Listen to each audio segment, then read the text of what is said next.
was so excited last week. I saw Mr. President. I even took a picture with him. Look. Oh, wow. In fact, I saw many other celebrities like Madonna, Steve Jobs, Walt Disney, and Kung Fu Panda.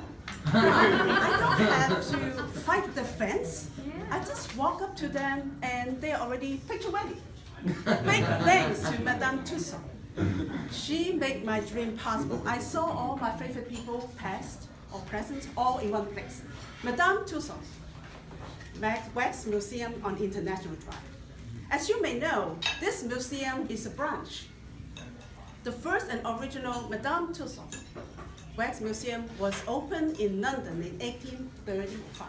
It has expanded in the past 200 years and is continued to grow. Currently, they have branches in Amsterdam, Hong Kong, Tokyo, Hollywood, New York, and many other big cities. It's not only a major tourist attraction, but also a household name for wax modeling. This is the story of its founder, Madame Tussaud.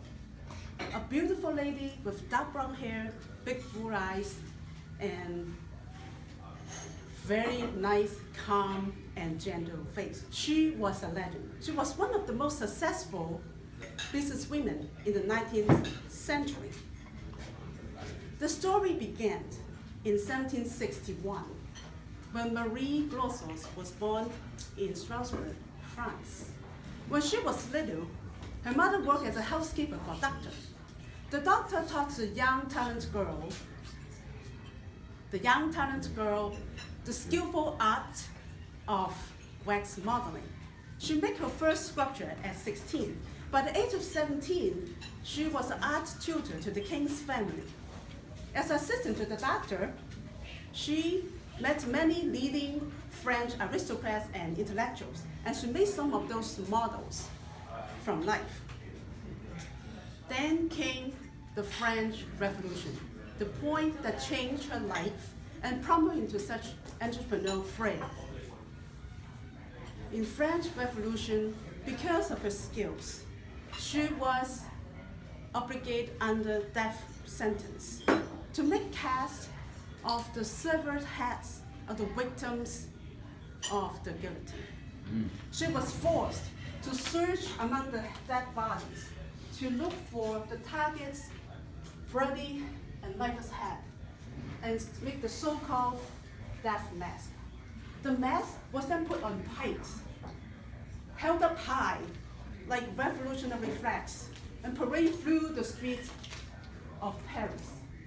This is for the message to the public that the evil oppressors have been brought to an end. Imagine if someone can tolerate such horror and death, what else could she fear?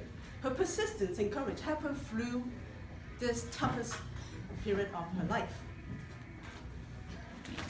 Luckily, after that, she was rescued and set free by one of her influential friends.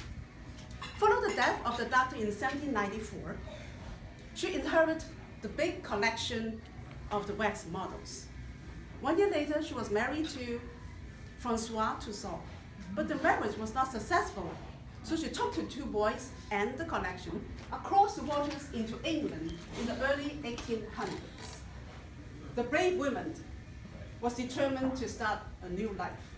She started an exhibition at the theater in London, but then was not very successful and not making money because the business partner took half of her profits. At the same time, she was unable to return to France because of the wars led by Napoleon. Left with no choice, she spent the next 33 years traveling throughout Great Britain and Ireland to exhibit her collection. Those trips were exhausting, but profitable. Finally, in 1835, she and her two sons settled down in London and set up a museum. One of the special attractions for the museum is the Chamber of Horror. Oh. Chamber of Horrors. The exhibition is all about execute French criminals and the behead member of the royal family during the French Revolution. The visitor have to pay 6 extra pence to see this special room, and they are all willing to. The museum was proud. Madame Tussaud, until her death in 1850, she continued to grow the Wax Museum into a success. She knew that she had a special product, very unique, and the people are fascinated about. By nature, humans love to love them. Humans, especially the pretty ones.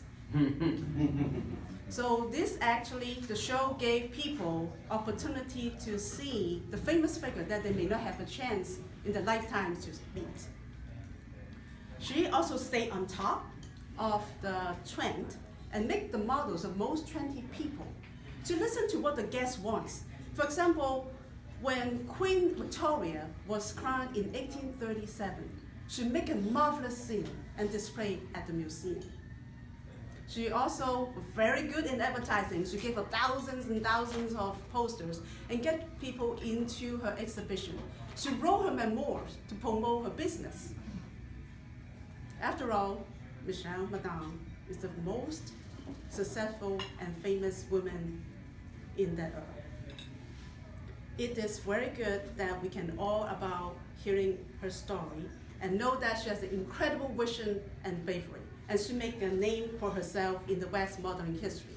When you have a chance, visit one of her museums. You will be amazed by the collection of the historical, royal figures, criminals, or even murderers, and sports movie stars, and you will like it. I believe someday a distinguished Toastmaster will be added to the collection. It can be you or me. Who knows? Madame Toastmaster.